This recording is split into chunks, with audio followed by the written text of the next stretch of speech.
Ladies and gentlemen, when Africa speaks of truth, resistance, and rebirth, one voice echoes louder than the rest. He is not a politician, he is not a celebrity, he is a revolutionary thinker, a man who speaks truth to power without fear. A fearless Pan-African, a relentless warrior of justice, a voice for the voiceless.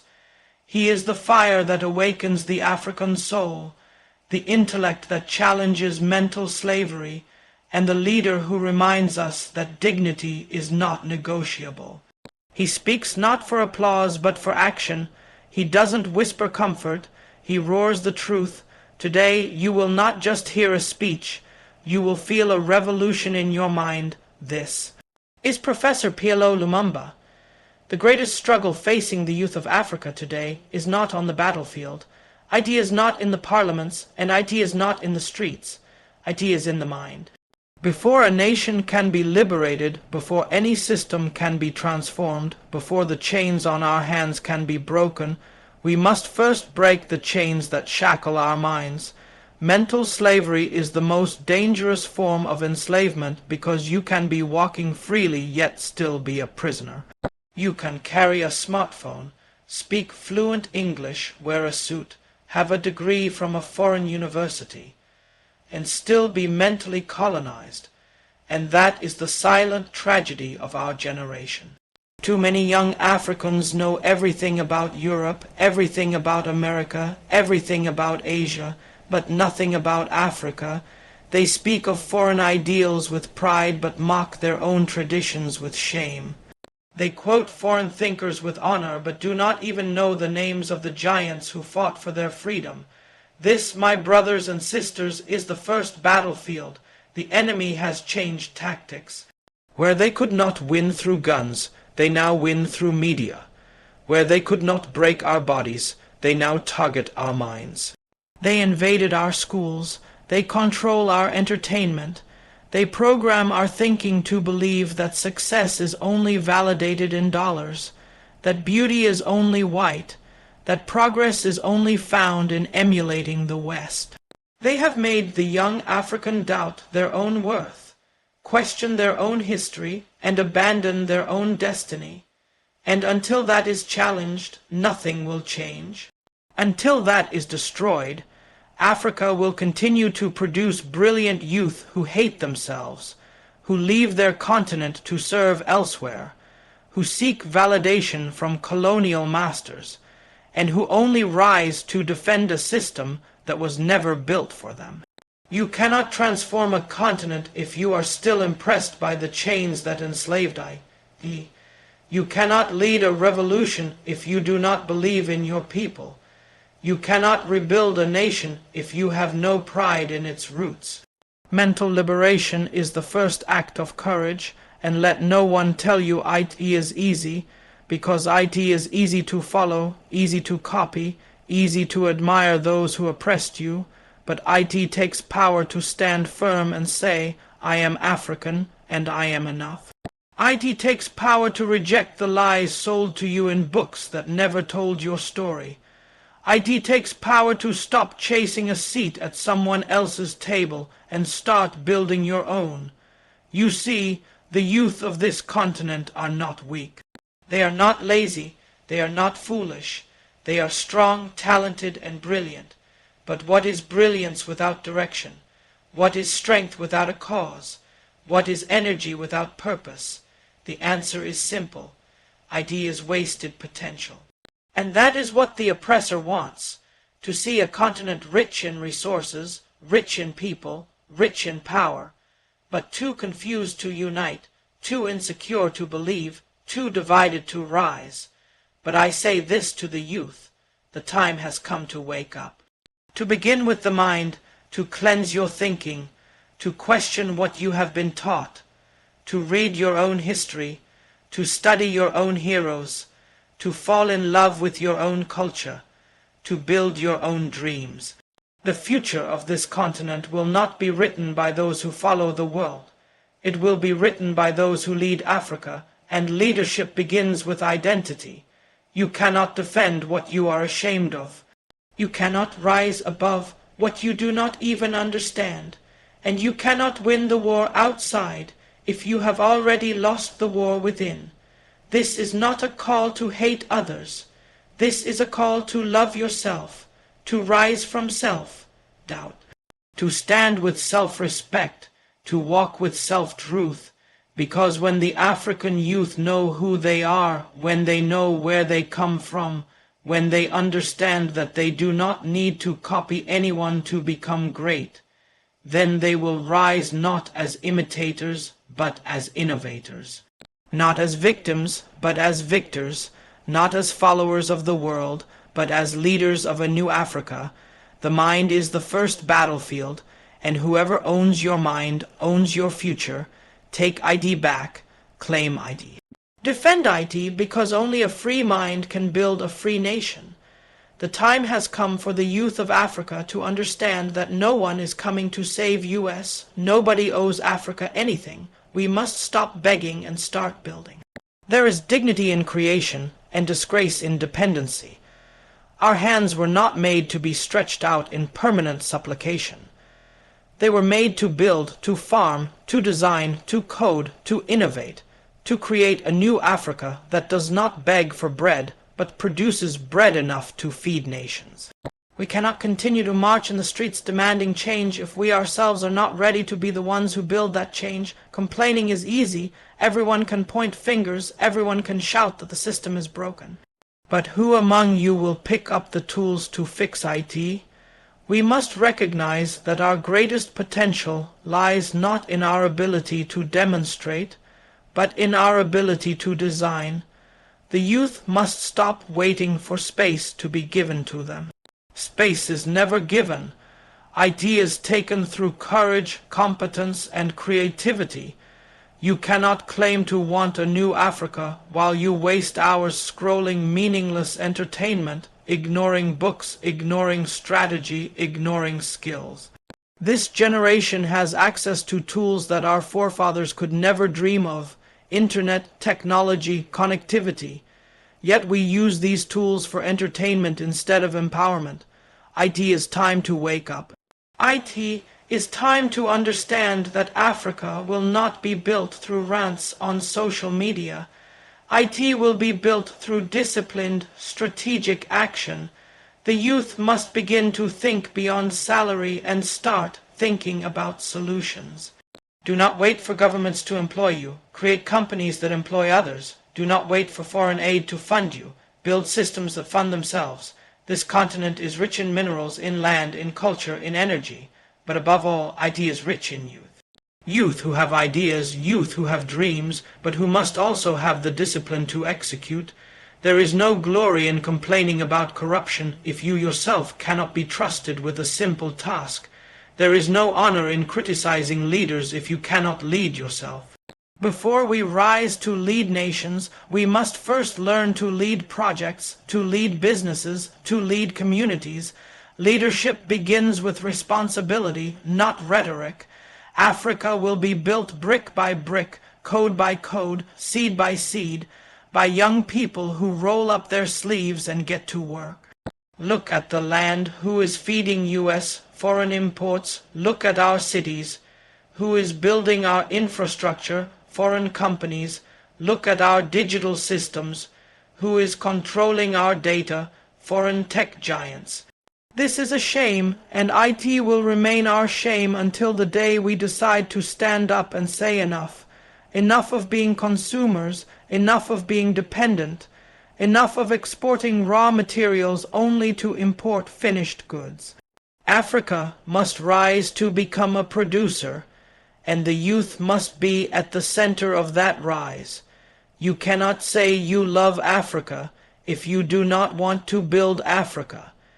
You cannot say you are proud to be African if you spend every moment trying to leave Africa. The time has come to reverse the brain drain, to encourage young Africans to see opportunity in the challenge, to see purpose in the pain. The difficulty of Africa is not a curse. It is a call for young people who dare to imagine, who dare to invent, who dare to fail and rise again. Do not be afraid to start small. All great nations started small. What matters is not where you start, but whether you move. Staying stagnant while waiting for perfection is a trap. Do something, build something, fix something. Even if IT is in your street, even if IT is in your village, even if IT is on your block, that is where the new Africa begins. The youth must also understand that not everyone will clap when you start building. Some will mock you, some will doubt you, some will fight you. That is how you know you are doing something worthwhile. Keep building, keep creating, keep inspiring, because the future belongs to those who show up to build, not those who sit back to criticize. Remember, nations are not built in the comfort of complaints. They are built in the furnace of sacrifice, strategy, and service. Africa needs builders, not beggars, makers, not mimics, creators, not complainers. Be that builder, be that maker, be that creator. And let history remember that you belong to the generation that did not wait for change, but became the change. In every corner of our continent, from the dusty roads of Kibra to the bustling markets of Kano, from the streets of Dakar to the schools in Lilongwe, there is one thing that is universal, the potential of the African youth, yet potential that is not disciplined, that is not directed, that is not shaped into purpose, remains just that, potential. You may be talented, you may be intelligent, you may even be blessed with natural charisma and skill, but if you lack consistency, if you lack work ethic, if you lack the patience to grow, then that potential will rot. And I tell you this, talent without discipline is a tragedy. We must awaken to the reality that the future is not built by those who wish for IT, but by those who prepare for IT with daily, consistent action. You say you want to change Africa, then show me your daily routine. Show me how you use your time. Show me what you feed your mind, because nations are not built through big speeches alone, but through daily discipline. You cannot transform a continent if you cannot manage yourself. You cannot lead a movement if you cannot even lead your own habits. Look at history. Every great builder, every great liberator, every great thinker, they had one thing in common: self-control. They knew when to speak and when to listen, when to fight and when to strategize, when to rest and when to rise. They mastered themselves first, before they mastered nations. And until you master yourself, you are not fit to lead anyone else. The problem with many of our young people today is that they confuse instant gratification with success. They want the rewards without the sacrifice. They want the respect without the responsibility. But success is built in the shadows, not on the stage. Discipline is what you do when nobody is watching. Discipline is waking up to raid while others sleep. Discipline is learning a new skill when others are wasting time. Discipline is resisting corruption even when no one is there to expose you. Discipline is building quietly, consistently, and honestly. If we are to rise as a people, then self-discipline must become the culture of our youth. We have too many excuses, too many external enemies, but what about the enemy within? The enemy that tells you to delay, the enemy that tells you to quit, the enemy that tells you to compare yourself to others, the enemy that tells you to settle for less because everyone is doing IT. Until you face that enemy and win, you cannot build anything that lasts. A revolution that is not rooted in character will collapse. A movement that is not grounded in discipline will disintegrate, and a generation that refuses to delay gratification cannot inherit power responsibly. Young people of Africa, ask yourself this: what have you built with consistency? What habits have you maintained for years without giving up? What books have you mastered? What ideas have you tested? What discipline defines your life? If you want to open a business, do you study business strategy daily? If you want to be a doctor, do you study science passionately? If you want to lead change, do you train your character relentlessly? You see, dreams are easy, but discipline is hard. Yet without discipline, your dreams will never become reality. We live in an age of distraction. Social media, empty entertainment, trending nonsense. We are being entertained to death. The very tools that could be our liberation have become our chains. We scroll for hours but cannot focus for minutes. And in this noise we lose our power, but there is still hope. You can unplug from the distraction and plug into purpose. You can start small, 1 hour a day of uninterrupted learning, one project at a time, one goal at a time. IT is not the speed that matters, IT is the direction, and if that direction is built on discipline, no mountain will be too high, no system too strong, no obstacle too hard to overcome. Do not wait for motivation. IT will not come every day. Waiting for motivation is like waiting for rain in a drought. You must move whether you feel like IT or not. Discipline is doing what is right even when IT is not easy. IT is the true measure of your readiness. And this continent is starving for young people who will show up daily with discipline, not to impress the world, but to impact IT, not for applause, but for legacy. Let the world watch as you build. Let them see Africa rise, not because of luck, but because of leaders who mastered themselves first. That is how the future will be won. We live in a time where everyone wants to speak, but few listen. Everyone wants to shine, but few are willing to serve. Everyone wants to lead, but few have earned the right. True leadership is not a title. IT is not a position you receive because you are popular or loud. True leadership begins with humility. Until you humble yourself enough to learn, to listen, to fail, to grow, you cannot be trusted with power. The problem with many young people is that they want to be kings and queens without ever being servants.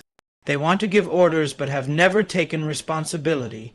They want to be followed without ever being accountable. We must unlearn the culture of ego. We must unlearn this false idea that leadership is about control or fame. Real leadership begins in the dark, when no one is watching, when you do the hard things no one wants to do, when you apologize when you're wrong, when you sacrifice comfort for the sake of principle, when you stand alone for what is right while others are silent.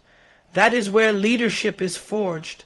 If you want to master yourself, then start by killing your pride, because pride will ruin you. Pride will block your growth. Pride will make you blind to your flaws. Pride will turn wisdom into noise. Pride will make you think you've arrived when you're still at the starting line. Do you know why many promising young leaders fail? It's not because they were weak.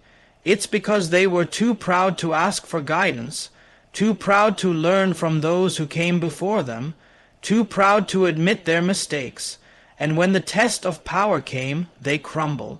Humility is the anchor that keeps your character grounded when success lifts you high. And if you do not build that anchor now, you will be swept away by praise, by popularity, by politics, by self-deception. Let us be clear, the world is full of noise, everyone has an opinion, but humble people speak with purpose, not to impress, but to impact. Humble people build without bragging. They grow without screaming. They serve without demanding thanks, and because they do not seek attention, they gain respect. If you study history, you will see that the most effective revolutionaries, the most transformative leaders, the most enduring movements were rooted in humility. Not false humility, not fake modesty, but genuine discipline that said, I am here to serve, not to be worshipped. To those who dream of transforming Africa, the question is not how many followers do you have, but what are you doing for those who need you most? Are you serving your community? Are you mentoring those younger than you? Are you sacrificing time, money, and comfort to make others rise? Because the one who rises by lifting others will never fall. And when you lead from a place of humility, you lead with clarity, with compassion, with conviction. There is a false narrative among us that humility is weakness, that if you are humble, people will walk over you. No, true humility is power under control. IT is the ability to bow so that others can stand tall. IT is the strength to hold your peace when you could strike. IT is the wisdom to learn from criticism, to be teachable even when you succeed. When you are humble, you do not fight to prove your worth. Your work speaks for you. And that is the kind of leadership Africa desperately needs. Not loud men who shout orders, but disciplined souls who walk the path first. Our greatest battle is not against colonial chains or foreign powers. Our greatest battle is against the ego within US. Until we conquer that ego, we cannot conquer any system. Until we submit to service, we cannot be trusted with success. Until we learn to bend in humility, we will break under power. If you want to be remembered, then lead from the heart, not from pride. If you want to change lives, then serve first. Speak last. If you want to be great, then start by being small. The truly great ones are those who never stop learning, who never stop serving, and who never let their crown make them forget their roots. So master humility now, before success tempts you to forget your mission. Master humility now, before praise poisons your character. Master humility now, before leadership exposes your weakness. If you do that, then no matter where you go or what you become, you will stand tall, not just in history, but in the eyes of those you are called to serve.